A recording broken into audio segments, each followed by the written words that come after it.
Hello and welcome to a new topic, the Babylonian Tradition of a Short History of Linguistics. Lecture 2, Origin of Linguistics. The origin of linguistics dates back to many centuries ago. Robbins, 1967, asserts that this branch of knowledge started as early as 5th century before Christ. We have some more ideas about origin of linguistics.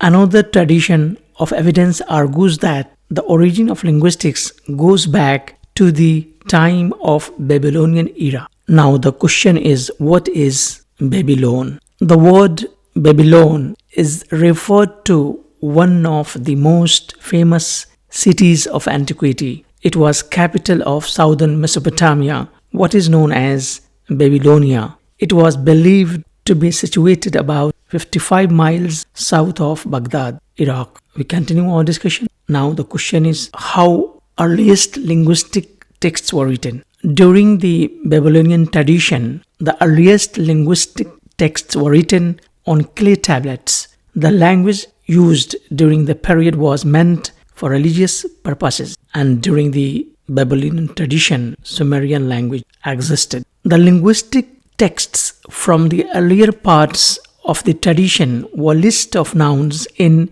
Sumerian, the language of religious and legal texts. Much later, it was replaced by another language, that is Akkadian language. Later, it was replaced in everyday speech by Akkadian. Over the centuries, the Sumerian words were provided with Akkadian translation. Now, the conclusion of the Babylonian tradition. Well, people did talk about language during the period. They too had ideas about nature and usage of language. We have some more ideas about conclusion. But this period of antiquity did not provide enough scope for analytical study of language in the way we discuss about language today in modern time. Hope you understand the concept. Thank you and goodbye.